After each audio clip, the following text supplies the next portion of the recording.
Buenas tardes. Good afternoon. The 9,524th meeting of the Security Council is called to order. The provisional agenda for this meeting is threats to international peace and security. The agenda is adopted.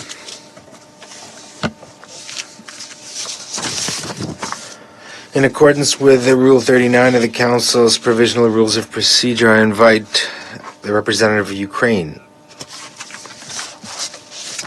to participate as agreed.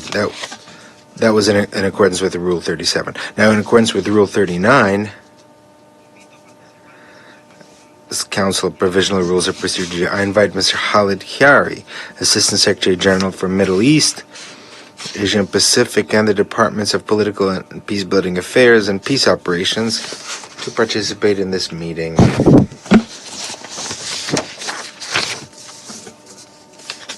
The Security Council will now begin its consideration of item 2 of the agenda.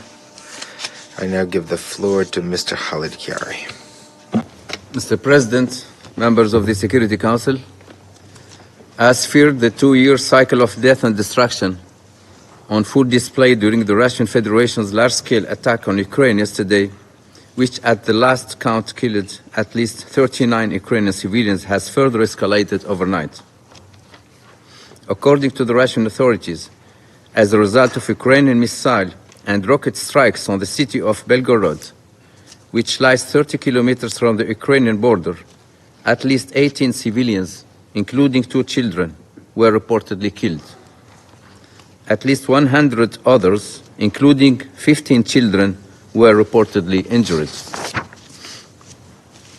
Attacks on locations in Belgorod city center reportedly resulted in damage to civilian infrastructure, including the regional government office and the Medical College of Belgorod State University. The strikes were reported as among the deadliest cross-border attacks on the Russian Federation since its full-scale invasion of Ukraine in February 2022, launched in the violation of UN Charter and the international law. The Russian military authorities, also reported separate overnight Ukrainian drone attacks in the Bryansk, Oryol, Kursk, and Moscow regions of the Russian Federation. Meanwhile, Ukrainian authorities reported new overnight Russian drone attacks targeting the Kherson region. The United Nations is not in a position to independently verify the various reported attacks or casualty figures. Mr. President, as we meet again today, reports of new aid raid alerts are also coming in from across Ukraine, including in Kharkiv, Sumy, Mykolaiv, Kherson, Chersoky, Poltava, and Dnipropetrovsk regions. Just a few hours ago, the city of Kharkiv was reportedly attacked, resulting in civilian injuries and civilian infrastructure damaged. As the war continues, we will see more Ukrainian and Russian civilians killed and injured. As we have repeatedly warned, the latest series of attacks is a stark and vivid reminder of the very real dangers of further escalation and spillover of this war. We reiterate the Secretary General's appeals for de-escalation of tensions and for an end to attacks on civilian, population centers, residential areas, civilian and energy infrastructure. We unequivocally condemn all attacks on cities, towns and villages in Ukraine and in the Russian Federation. Attacks against civilians and civilian infrastructure violates international humanitarian law, are unacceptable and must end now. Protection of civilians must be the main priority. The fighting and bloodshed must cease. The war must come to an end. Thank you, Mr. President. Agradezco al señor Khiari por... I thank Mr. Khiari for the briefing, and I now give the floor to the members of the Council who wish to make a statement. I give the floor to the representative of the Russian Federation. Mr. President, colleagues, just yesterday we met in this very room on the insistence of the Kiev regime and its sponsors. which tried to pass off the consequences of the unprofessional work of the Ukrainian air defense systems for a deliberate attack by the Russian Air Force against residential areas of Ukrainian cities. We use concrete evidence to expose the falsehood of those assertions, and our arguments were irrefutable. I'd like to ask, where today are all those people who represent member countries of the EU who lined up to take part in the Council's meeting on Ukraine in order to carry out their worn-out propaganda in front of the cameras? Where is Czechia's representative, the country whose missiles killed civilians in Belgrade? We tried to invite today the Czech PR to take part in this meeting, but he declined out of cowardice. And this means it's one thing to take part in council meetings convened by the Kiev regime and its sponsors to promote anti-Russian propaganda, but entirely a different story when you have to answer for the acts of your own government.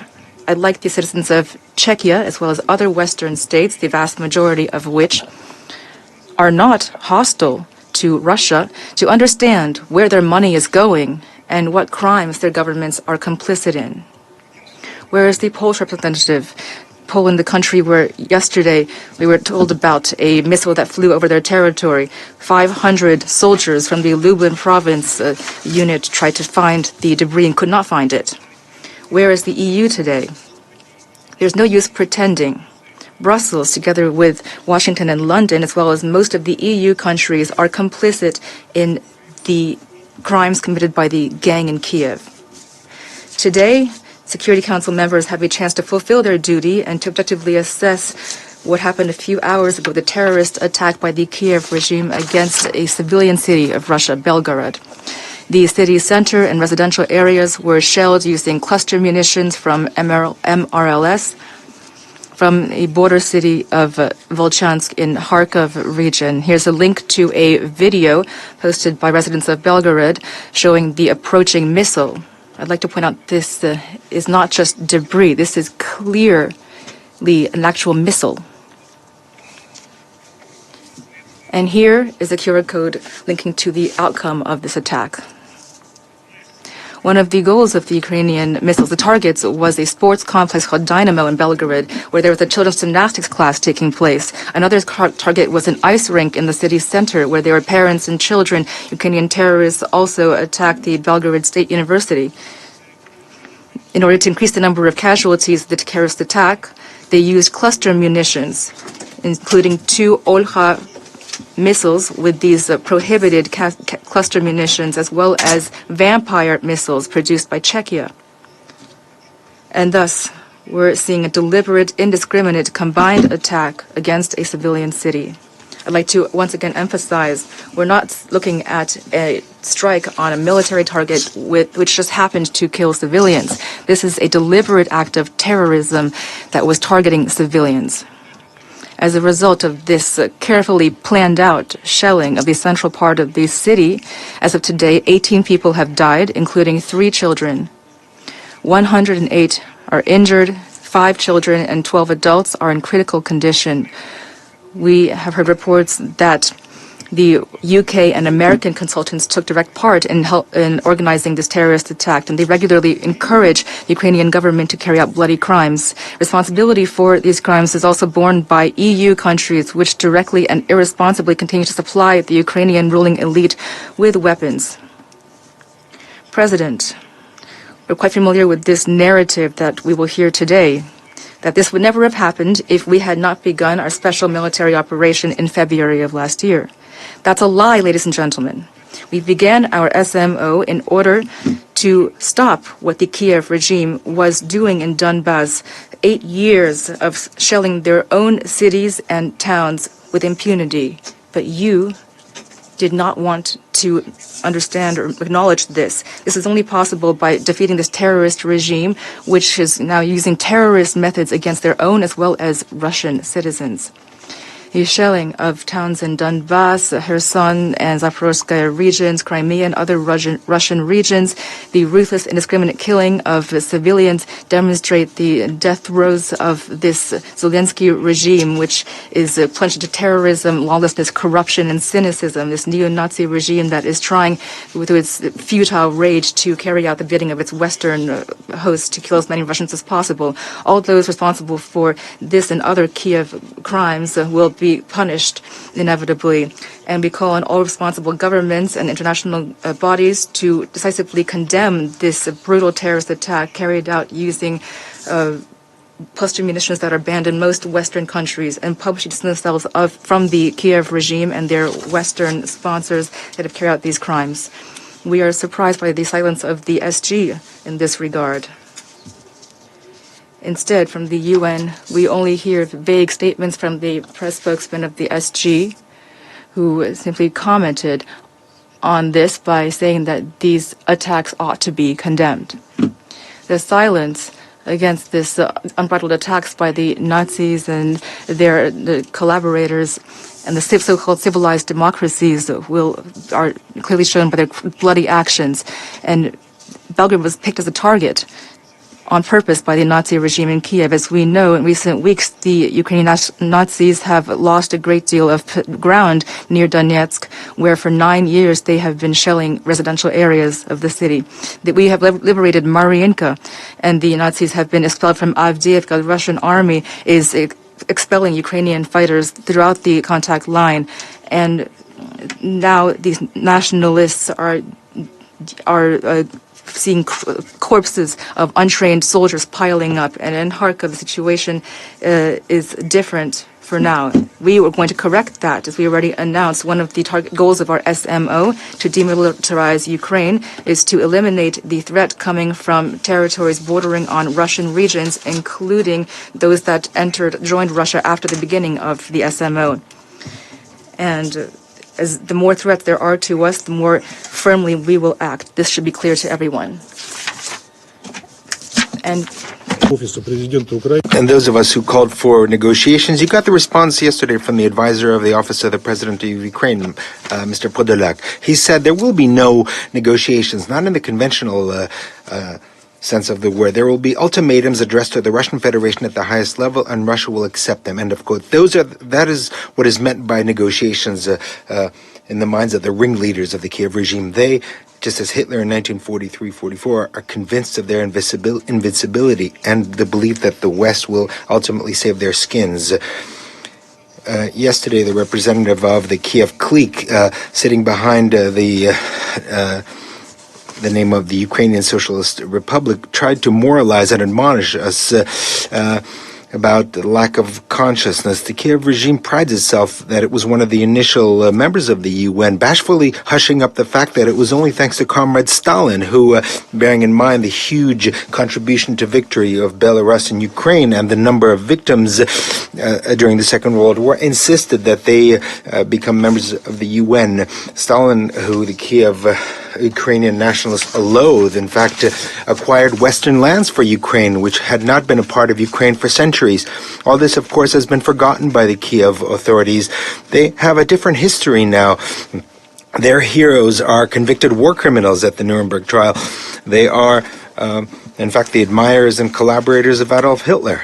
And the German Führer, as was well known, used to say, conscience is an illusion. The methods used by the current Kiev strategists are no different from those used by Banderites and those of the Organization of Ukrainian Nationalists, massively killing Russians, Jews, Poles, and Ukrainians themselves. Except the difference is that now they have Western long-range weapons that make it possible for them to reach the center of cities. And they're not targeting military targets, but rather civilians. Mr. President, in conclusion, I'd like to use a very exact metaphor used during the high-level week by the Polish president, Mr. Duda. He compared Ukraine with a drowning man who will drag all those to the bottom who try to grab onto him. Today, Zelensky's, Podolak's, Yermak's, and other neo-Nazi rabble are trying to bring down not only the people of Ukraine, but everyone who is supplying military technology and ammunition, supposedly to defend itself from Russia. the U.S. and the U.K., obviously, there's no hope for them. For them, supporting the Kiev regime is not only advantageous geopolitically, but a commercial undertaking. But all the rest who are today witnessing the cynical use of Czech shells, for them, this might sober them up. Thank you. Agradezco al representante de la... I thank the representative of the Russian Federation for that statement, and I give the floor to the representative of France. Mr. President, I thank Mr. Chiari for his introduction. On the 24th of February 2022, Russia attacked Ukraine. The war that it launched has not for a second stopped delivering suffering for the civilian populations. The massive strikes conducted yesterday by Russia over all of Ukrainian territory are a further example of this. The cost already paid by the Ukrainian people, we have said this here in the Council many times, is unbearable. However, Russia must also measure the cost of this war for itself. If it had not invaded Ukraine in contravention of the UN Charter, if its troops were not actually present on Ukrainian soil, if it did not daily shelled for many months Ukrainian cities and villages, we wouldn't be here this afternoon meeting. Starting from March of 2022, the International Court of Justice clearly demanded that Russia withdraw its army immediately from Ukrainian territory. France recalls the need for the parties to a conflict to respect international humanitarian law. It also calls on Russia to stop violating the resolutions of this council, which it itself voted in favor of by obtaining armaments from Iran and North Korea. It's also difficult not to note that the convening of the meeting today is a way for Russia to respond to the meeting organized yesterday at the request of Ukraine. France regrets that Russia, a permanent member, continues to abuse the work of the Security Council. The Ukraine is defending itself in accordance with the UN Charter. Russia is trampling on it. Russia must put an end to its war of aggression. Thank you very much. I thank the representative of France for your statement. I give the floor to the representative of the United Arab Emirates. Mr. President, I thank Assistant Secretary General Chiari for his briefing. We are meeting for the second time in 24 hours following a series of airstrikes in Ukraine and Russia. Today's drone attacks reportedly targeted several regions in Russia, killing 14 and injuring more than 100. Particularly alarming are reports that 2 children were killed and 15 were injured. Reports indicate that civilian sites, including a school, were also hit. This adds to the 2,600 schools that have been damaged since this war began. Schools should be safe havens for children and not a place where they fear for their safety. We reiterate that international humanitarian law must be upheld at all times. Civilians must be protected and constant care taken to spare them from military operations. Civilian objects must not be the target of attacks. These airstrikes show that nearly 2 years into the war in Ukraine, the very real risks of its spreading remain a matter of grave concern. Following the end of the Black Sea Grain Initiative, there was an increase in military activity in and around the Black Sea. Civilian ships have been damaged, and just this week, civilian crew members were injured after their ship reportedly hit a mine. Unless this conflict is halted, the new year brings with it the prospects of further escalation. This will place communities in both Russia and Ukraine at greater risk and undermine their sense of safety. More civilians may be killed and wounded, and more families will be separated as the war continues unabated. The conflict will also continue its destabilizing impact on European and global security, while the damage it inflicts on our already fragile international order grows.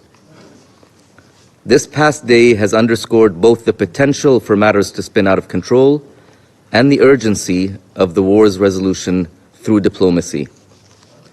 We once again urge the parties to pursue a negotiated settlement.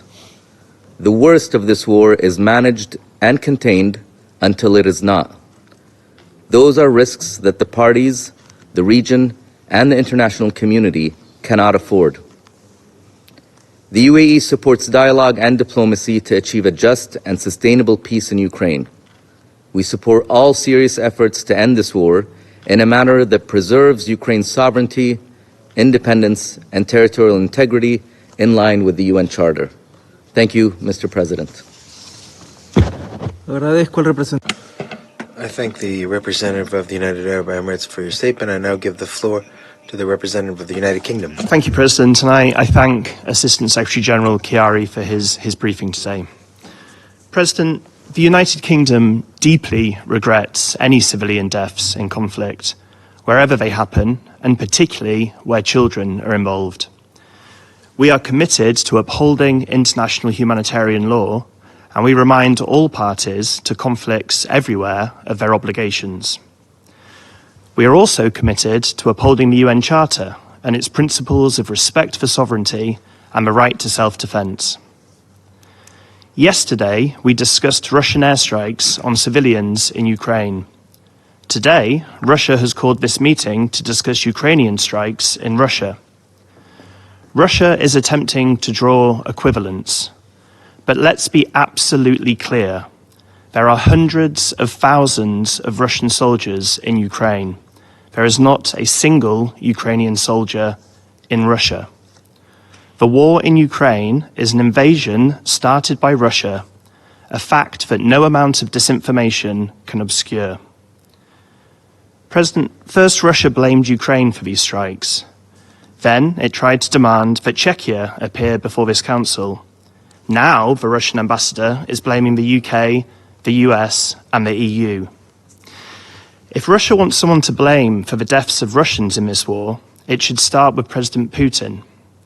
President Putin is responsible for sending many thousands of Russian servicemen and women to their needless deaths.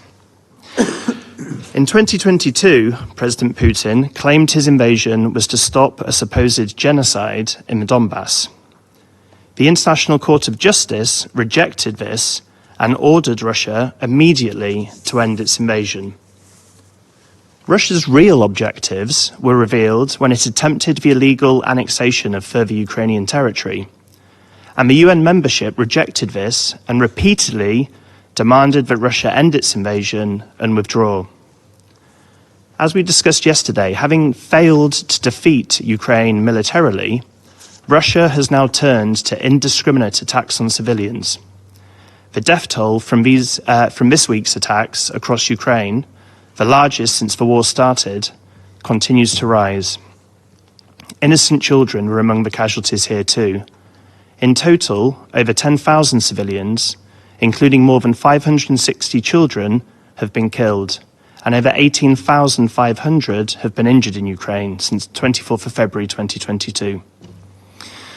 President, Russia chose to start this war. Russia can choose to end this war. Ukraine did not start it and has the right to defend itself. This is why the UK reiterates that we stand resolutely with Ukraine and we will continue to do so.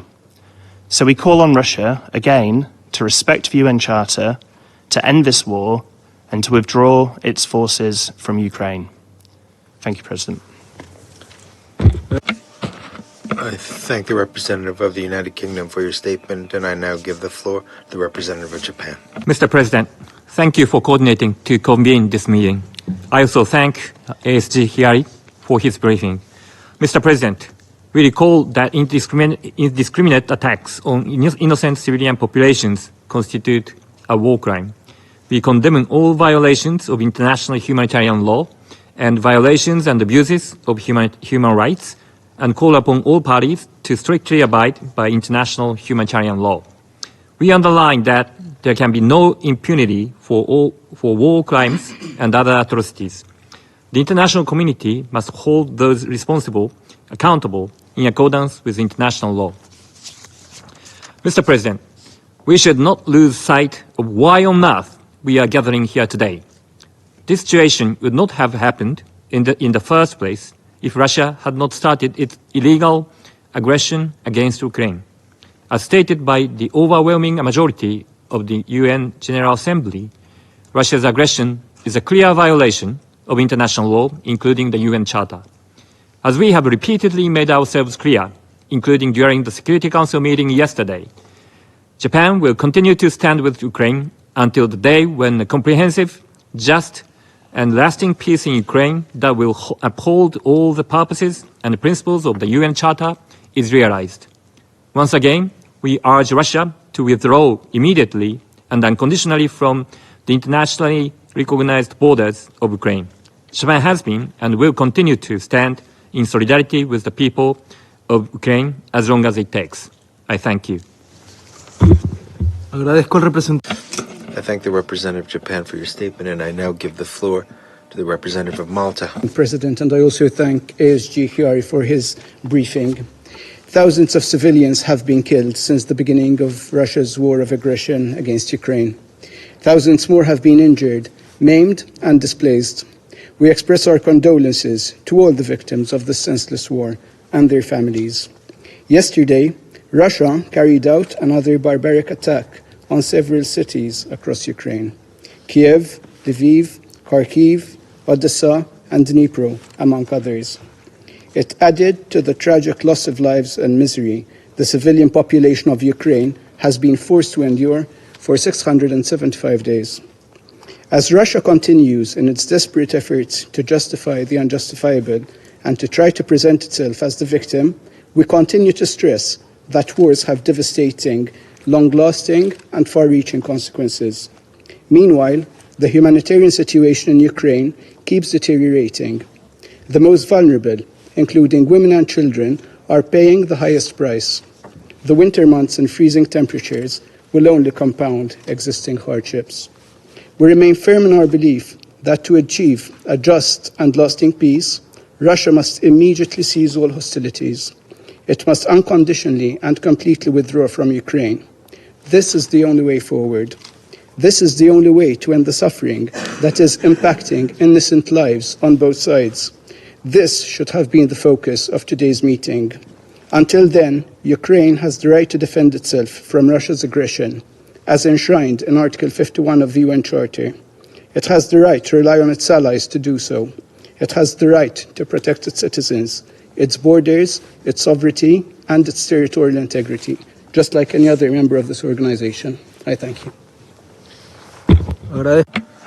I thank the representative of Malta for your statement, and I give the floor to the United States. Thank you, Mr. President, and thank you, Assistant Secretary Chiari, for your briefing yet again today. Colleagues, we are once again gathered in this chamber to discuss the impacts of Putin's illegal, full-scale invasion of Ukraine. And as I said yesterday, the United States mourns each and every civilian life lost to this conflict and all conflicts worldwide. We mourn every Ukrainian life cut short by Russian aggression. And we have not lost sight of the fact that ordinary Russian civilians are also bearing the brunt of the Kremlin's brutal war. Just as we discuss issues openly and plainly in this chamber, Putin should be honest with his own people about the true and mounting cost of this war. This cost is not only the hundreds of thousands of lives lost on the battlefield, the families torn apart, and the many who have fled the country, but also the bleaker economic future for those who remain. One fact remains clear. We are here again today because the Kremlin refuses to halt its illegal invasion. Every day, the Kremlin's invasion of Ukraine continues. Putin is responsible for the senseless and unnecessary loss of life. This is his war. It is his war of choice, and one that seeks to seize the sovereign territory of another UN member state and subjugate the people of Ukraine to his will. As my colleagues have noted, Russia could end this war today and prevent more civilian deaths. The Russian delegation should beseech their capital for action, not this council.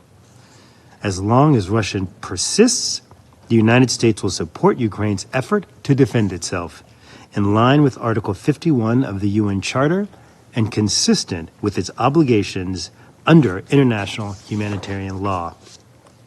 Civilians are protected under the law of war, and we call for the protection of all civilians on all sides of every conflict. All parties to a conflict must take feasible precautions to minimize civilian harm. Mr. President, Russia alone is responsible for starting and prolonging this war in violation of the UN Charter and for the resulting loss of life. We again call on Russia to end its aggression and withdraw its troops from Ukraine's internationally recognized borders immediately. Mr. President, let me also again take this opportunity to congratulate Ecuador on a successful presidency of the Council and express deepest U.S. appreciation for the contributions and partnership of the outgoing members, Albania, Ghana, the UAE, Brazil, and Gabon. And we welcome and look forward to working with the incoming Council members in the new year. Thank you, Mr. President.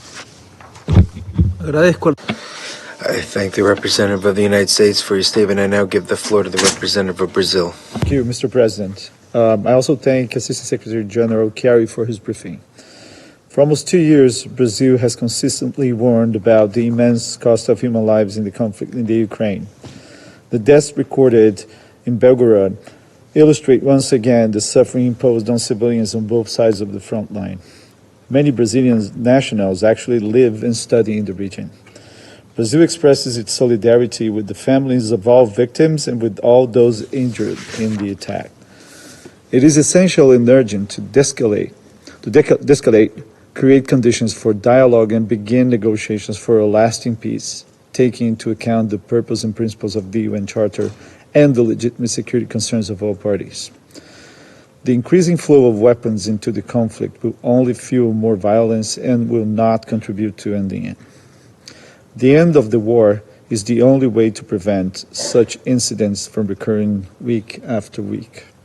We urge the parties to respect their obligations under international humanitarian law and to engage in the search for a peaceful solution to the crisis. Article 33 of the UN Charter outlines the tools to achieve this goal.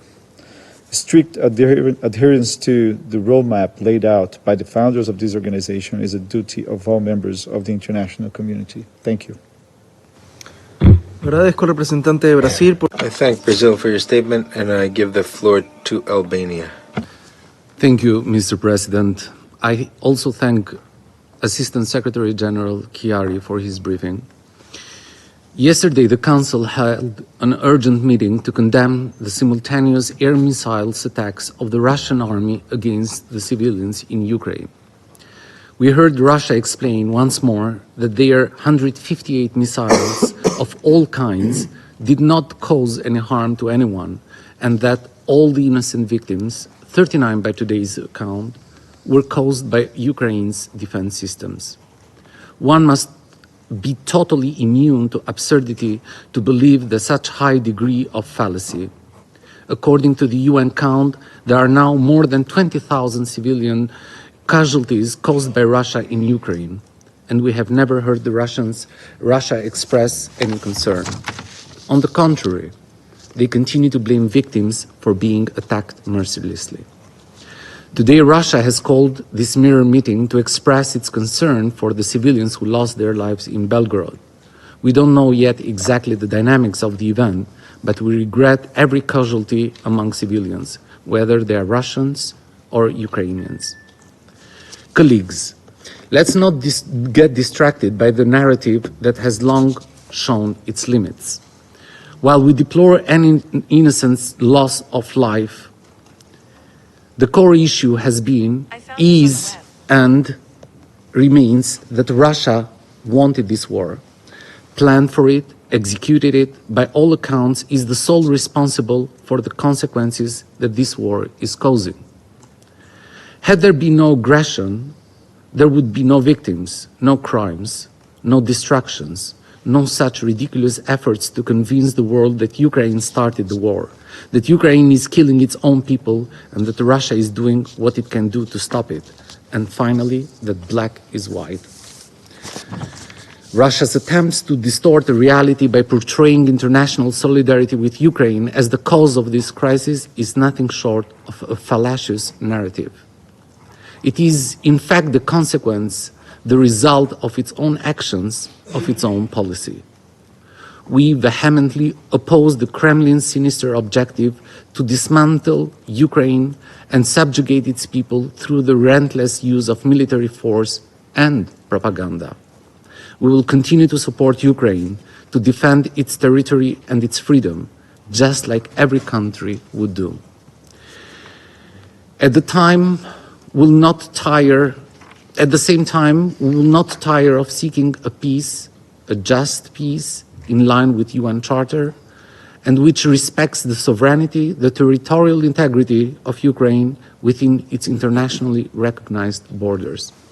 Thank you, Mr. President. I thank Albania for your statement. I now give the floor to Switzerland. Monsieur le Président, je remercie le sous-secrétaire. President, I thank ASG Mohammed Khalid Khiari for the presentation and welcome the presence of the Ukrainian representative. The military aggression of Russia has been going on for almost 2 years now. Today's attacks on Belgorod are another tragic consequence of this Russian-led war. Switzerland takes note of reports of destruction in residential areas and of civilian casualties. We call on all parties to the conflict to strictly respect international humanitarian law. This law applies to all armed conflicts, and we reiterate it regularly. International humanitarian law is clear. Civilians must not be targeted.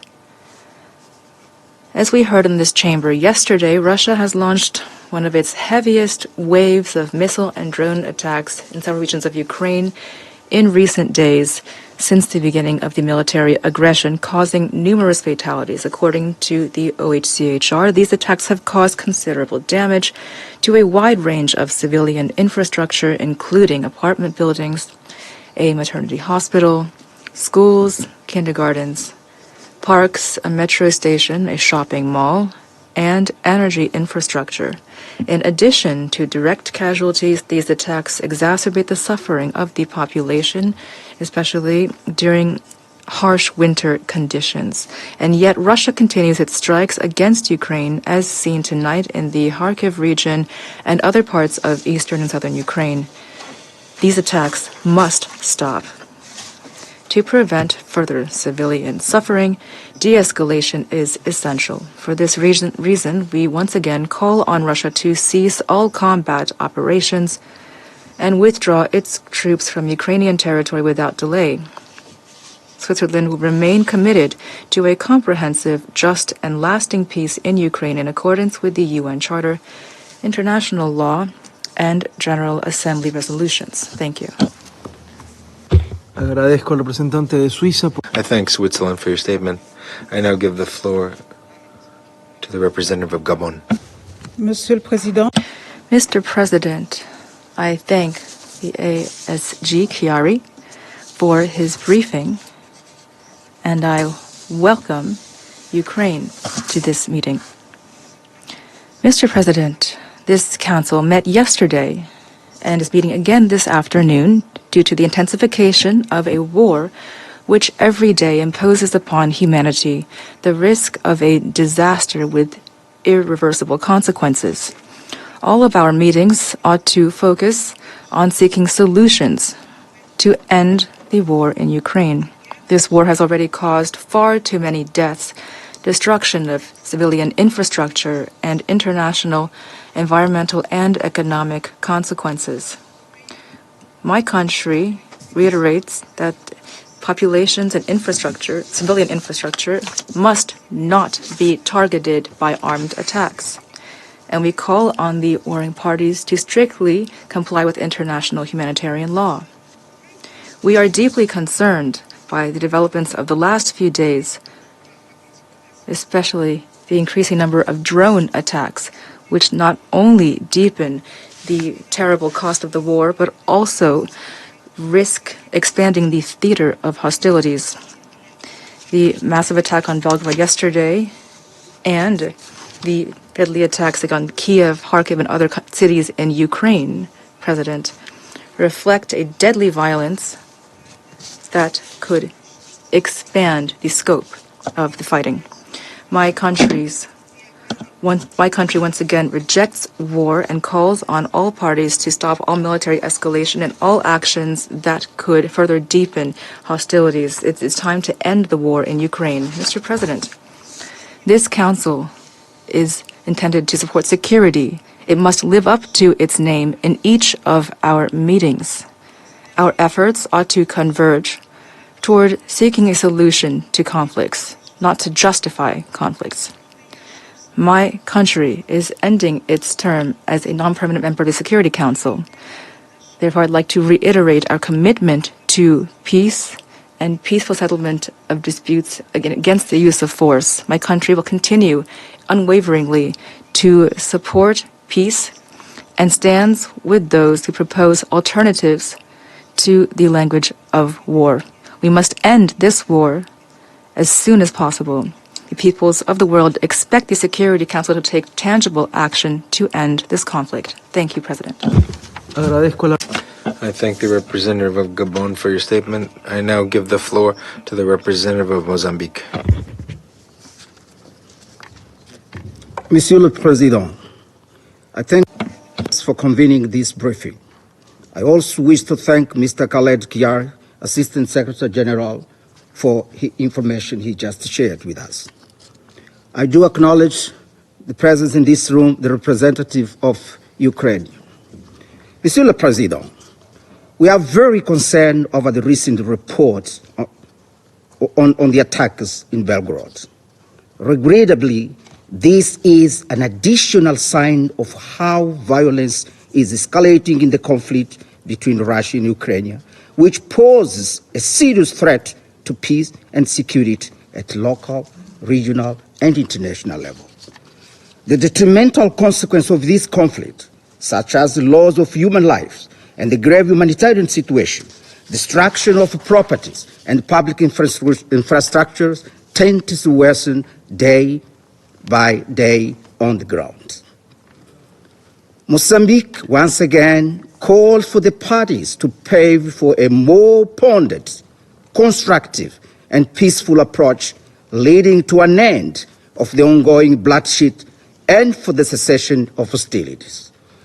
Monsieur le Président, building confidence between the contending parties is therefore an imperative path and a matter of urgency in order to create room for a genuine and result-oriented dialogue. We are mindful the fact that dialogue and diplomacy require willingness, devotion, compromise, and commitment. The United Nations could play a central role in facilitating these efforts. The facts are clear. The longer the conflict persists, the more severe the consequences become. Furthermore, we urge all parties in this conflict to fulfill their responsibilities to safeguard civilians and vigorously abide with all relevant instruments of international humanitarian law, including pertinent Security Council resolutions such as 1265, 1296. Monsieur le Président, Mozambique has well-established and steadfast instance on the principle. The only way of putting an end of this conflict is laying the foundation for a long-lasting and sustainable peace between the two nations. We support a diplomatic and a negotiated solution between the two neighboring countries. The truth on the ground demands that dialogue be given a chance, today more than ever. To conclude, Monsieur le Président, it is our sincere hope that the contending parties will embrace diplomacy and dialogue as a means of resolving these warring conflicts. Muchas gracias, señor presidente. Agradezco al I thank the representative of Mozambique for your statement. I now give the floor to the representative of Ghana. I thank you, Mr. President. I thank Assistant Secretary General Khaled Kiari for his briefing. Less than 24 hours ago, this council met following reports of the Russian Federation's aerial attacks across many regions of Ukraine. We are gathered once again in this chamber upon reports of attacks by Ukraine against the Russian city of Belgorod. This time, 18 people, including children, are reported to have been killed and damage caused to several civilian facilities. The harsh reality unfolding before us in both situations is the loss and endangerment of civilian lives and livelihoods, as the two neighboring countries have chosen to prioritize the military logic for the resolution of this dispute. We have cautioned against this approach and must not lose sight of the wider ramifications of the war for global peace and stability. What may seem bad today could get worse if the parties persist with the military approach. We emphasize that civilians and civilian infrastructure are not and should not be targets of war. All the parties are equally obligated under international humanitarian law to refrain from causing civilian harm and should be guided by the principles of humanity, distinction, proportionality, and military necessity. We reiterate our call for de-escalation of tensions and call for the urgent diplomatic efforts to support the immediate and unconditional cessation of hostilities. The international community must spare no efforts in bringing the parties together to resolve their differences through a constructive dialogue and in a manner that assures durable peace. In that regard, we urge the parties to avail themselves to the modes for the Pacific settlement of disputes outlined in Article 33 of the United Nations Charter. Finally, in upholding the fundamental principles of international law and the values of the Charter of the United Nations, which guide and preserve the international order, Ghana reiterates its call to the Russian Federation to end its war of aggression against Ukraine with the immediate and unconditional withdrawal of its troops from the internationally recognized borders of Ukraine. I thank you, President. I thank the representative of Ghana for her statement, and I now give the floor to the representative of China. Mr. President, I thank ASG Chiari for his briefing. Yesterday, at the request of Albania and some other members, the Council held an emergency meeting to consider the civilian casualties resulting from the conflict in Ukraine. Today, at the request of the Russian Federation, we are back in its chamber for another emergency meeting of the Council to consider the civilian casualties resulting from the crisis in Ukraine. This dense flurry of deliberations by the Council of the grievous attacks and civilian casualties when we are so close to the end of the year leaves us sad and distressed. We are deeply concerned by the long drawn-out Ukraine crisis that is not over yet and by the unabated raging flames of war that continue to cause untold harm and devastation at a time when the new year is just around the corner.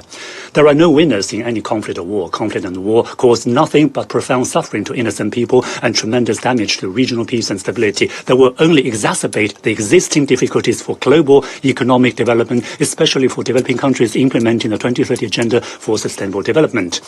We renew our appeal to the parties concerned to respond positively to the international community's call for peace, enhance engagement, expand their common ground, and put an early end to the hostilities. We also renew our appeal to all stakeholders to step up diplomatic mediation with a greater sense of urgency and work together to create enabling conditions for an early political settlement of the crisis. China will continue to stand on the side of peace and on the side of dialogue, and is committed to encouraging and facilitating peace talks and contributing positively to a political settlement of the Ukraine crisis. I thank you, Mr. President. I thank the representative of China for your statement. I will now make a statement in my national capacity as representative of Ecuador. I'd like to thank Assistant Secretary General Khaled Khayari for his briefing, and I'd like to thank him for the availability to respond to the requests of the Security Council every time his presence is required. The statement I made yesterday in this chamber is just as valid today, so I'll repeat it. If for every single meeting convened of the Security Council, hostilities in every conflict around the world would be suspended, Ecuador would be the first to request a permanent session of this organ. This is why the Council was established, with the primary responsibility of maintaining international peace and security. This reminds me that on the 6th of May of 2022, the Council expressed its deep concern about maintaining peace and security in Ukraine. This same Council, on that date, reiterated that pursuant to the UN Charter, all member states of the UN assume the obligation to resolve our disputes through peaceful means. Today, my delegation would like to echo the yearning of the peoples of the earth that an end be put to all conflicts in the world. Of course, nothing that I've said and no provision of the Charter of the UN diminishes the inalienable right of legitimate self-defense. We reiterate to the parties their obligation to refrain from attacking civilian population and civilian infrastructure, and to respect the principles of distinction, proportionality, and precaution. We regret all loss of human life, in particular that of children, since the beginning of this conflict. The military aggression against Ukraine is a tragedy for the people of Russia and Ukraine, and therefore it should end, and should end now. Yesterday I said already, we're concerned that the military logic is becoming permanent and prevents dialogue and negotiation. We're also concerned about the possibility of escalation and spillover of the conflict. Slightly less than 24 hours before the new year, I would like to express the hope that 2024, in that year, diplomacy prevails and the guns fall silent. The hope that the battlefield will no longer be borders and cities, but rather this chamber, as well as the existing mechanisms for resolving disputes. Lastly, as I said already, yesterday a few words of thanks to delegations here and to the Secretariat, and I'd like to reiterate that today, and I'd like to make an appeal to all the members of this organization to renew the spirit of the UN Charter and to preserve current and future generations from the scourge of war. Let's practice tolerance and coexist peacefully as good neighbors. Thank you very much. I go back to my role as President of this Council, and the representative of the Russian Federation has requested the floor again. Thank you very much, Mr. President. I just wanted to make a few comments. Many of you like to talk, to speak. They say, don't let Russia mislead us and distract us. This is a well-known concept to us when the subject is inconvenient for you. We also constantly hear that it's not Ukraine who started this war. Well, if in 2013 in Ukraine you didn't have a coup that was supported and blessed by the West, an anti-governmental coup, and if the government that took power did not begin a war in the Donbass in 2014 against its own citizens, if the Minsk package of agreements that was approved by a Security Council resolution were implemented, nothing that happened in 22 would have occurred. The representative of Malta mentioned today that Ukraine has a right to defend its citizens. I just want to ask a question. What about intentionally and indiscriminately killing civilians? Does it also have the right? The representative of France constantly says that Ukraine is defending itself in accordance with Article 51 of the Charter. Well, what about bombing civilian infrastructure, not military one? Is that also based on Article 51 of the Charter?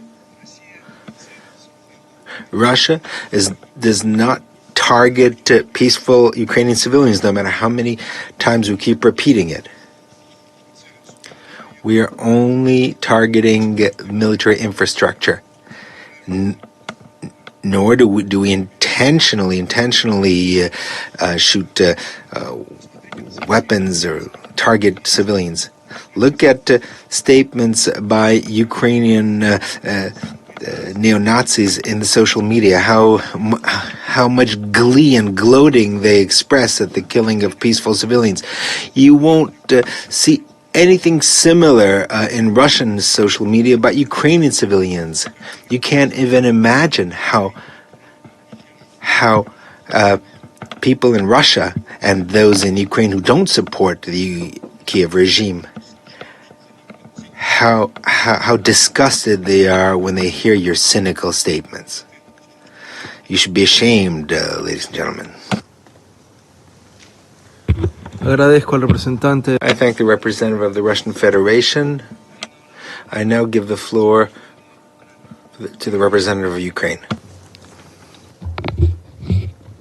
Thank you. Mr. President, distinguished members of the Security Council, Assistant Secretary General Chiari, I also recognize here the representative of Putin's regime in the permanent seat of the Soviet Union. The Security Council convened yesterday and is meeting again today.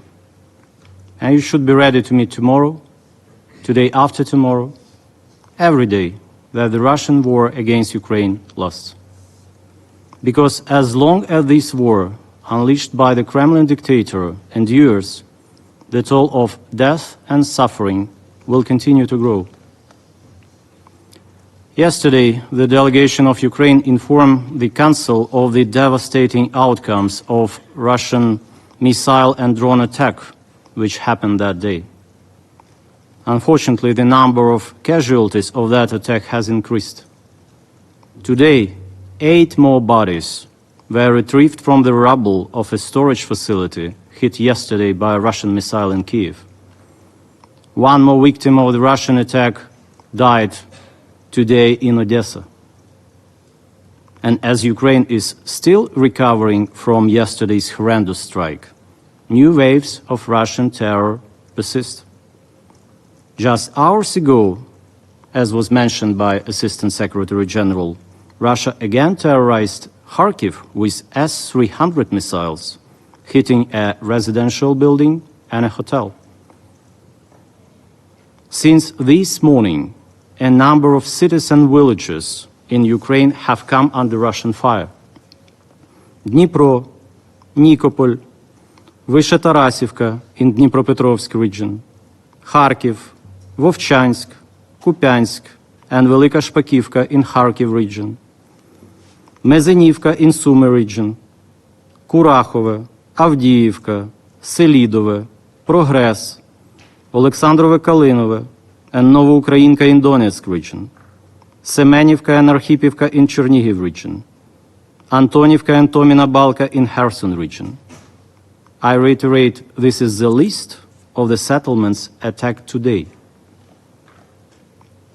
There is only one way to stop the human suffering and destruction caused by the war, to stop the war itself.